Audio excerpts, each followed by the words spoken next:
KHTK. It's been quite the NCAA tournament. And to talk about that tournament and more, joining us from CBS, of course, an analyst for many of these games is Dan Bonner. Dan, thank you for the time. It is much appreciated. Nick Cattle's show here, Sports 1140 KHTK. Do you think Gonzagas Seating in the future, Dan, when you look back at their early exit this year, do you think that should impact their seating in future years? I don't think so. And, your seating in the NCAA tournament really has nothing to do with how you're going to perform. A few years ago, we went to this net system and we decided we were going to make the whole season count, and we weren't going to worry about how a team was playing down the stretch. And what we've done with this quad 1 and quad 2 and all that kind of stuff is we have greatly overemphasized November and December. That splat that you heard the other day was the Big Ten and all 9 of their teams disappearing for the second year in a row. And that has nothing to do with the quality of those teams. It's just that when your league performs so well in November and December, then you got a lot of quad 1 teams, according to the net, in your league, and you have a lot of chance to get those quad 1 and quad 2 wins. And now Gonzaga has done that forever. They've had to play really good teams and play very well in November and December. And so I don't think that's going to change. And I don't think how a team performs one year in the tournament doesn't really affect their seeding for the next year because each one's a separate thing. Dan, was St. Peter's, that run, the most special that you've witnessed in the tournament? Well, certainly it was fun because of what their status is. You read stories about how, swimmers would walk through the visitors' locker room, and their low budget and everything. And, so that was fun. But was it more fun than Sister Jean in Loyola a couple years ago? Was it more fun than George Mason coming out of nowhere in 2006? But I don't know that you can rank those in any sort of order, but that's the thing that people love about the tournament because that kind of stuff seems to happen every year. No doubt. Dan Bonner is with us, CBS analyst, NCAA tournament. Nick Cattle show here, Sports 1140 KHTK. Dan, did you have a problem with Shaheen Holloway, that story coming out about him going to Seton Hall so quickly? I mean, I think many of us knew that it was a likelihood that he would end up at Seton Hall as soon as we saw that opening happen. But did you have a problem with how quick it was reported out? 5-10 minutes it's on Twitter right after that loss?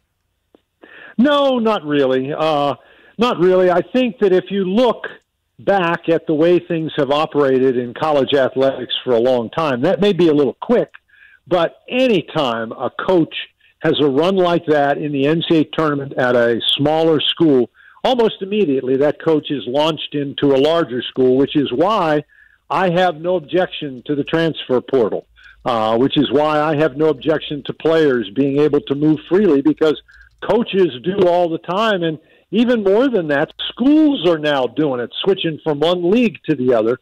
So, no, I don't have any problem with that. It was a little fast, yeah, but that's just a matter of degree. I don't think that's really all that important. Dan, when you were looking at this bracket and everything and thinking of Coach K and what he's been through and this last run, did you expect this run to the Final Four from Duke this year?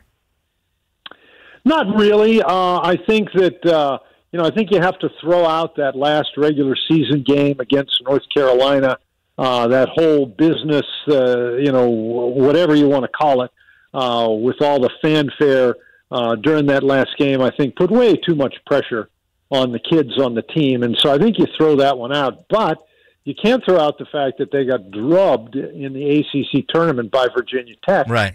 And I think that Duke is like a lot of teams. If they get the wrong matchup in a tournament, then they're in trouble. But I think to their credit, they went back after that ACC tournament, and they've developed a really potent offensive game, better offensive game in terms of their shooting percentage in this NCAA tournament than they've had during the regular season. And they did that against a couple of pretty good defensive teams, Texas Tech and Arkansas, for example. And I think that's the key to their run, that they have found this offensive mojo and they're able to put offensive pressure on other teams. Because one thing we've seen in this tournament is there are a lot of teams that have a problem putting points on the board. And if you can put points on the board and force teams to try to play catch-up, then you're really in business. Dan, is Coach K your GOAT? And if not, where does he kind of rank in your list of all-time coaches? You know, that's a really interesting question, and I think I heard Charles Barkley answer it really well.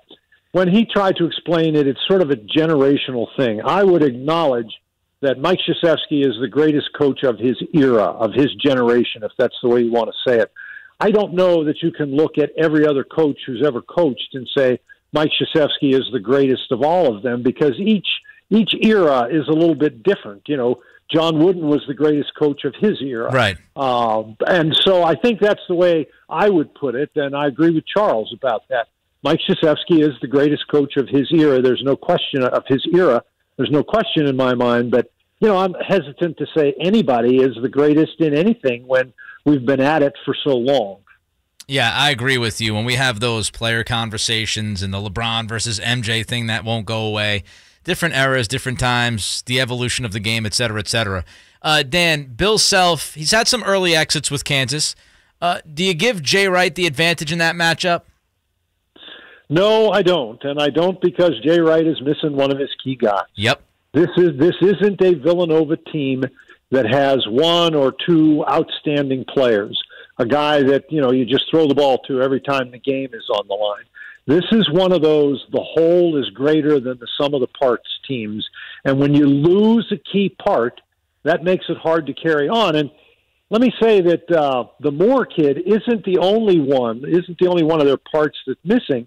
They have a kid, his name's Jordan Longino, who was in their rotation as one of the peripheral guys. You know, 6'5", 220 pounds. They really liked him because he was a football quarterback and a hard-nosed kid. And he's hurt too. He's out. And so now you got to dig down deeper. You got to go with Chris Archidiakono and, Brian Antoine. And so I just think that it's going to be very difficult. The coaches are not going to play. And so I think Jay Wright is actually at a disadvantage because he's missing one of his key pieces. Last one for you, Dan. Got about a minute. And again, thanks for your time. Your thoughts on Hubie Davis making this run as a first-time head coach at a college like UNC, which, such rich tradition and history? I think Hubert's done a fabulous job. There's obviously a lot of pressure on him. He was replacing another coaching legend, and he decided to put his own stamp on it, not to try to do it the way it was done before. And they built up gradually during the season. They had their ups and downs, but as long as they can keep Armando Bacot in the game, I think they have a chance now to beat anybody. Dan, thank you. Great stuff, and let's do this again soon. I appreciate you. All right, thanks for the invitation, Nick. All right, thank you. There goes Dan Bonner, CBS analyst, NCAA tournament. And it's funny, he brought up Justin Moore. I was going to ask him about Justin Moore, but he answered that question. That is a big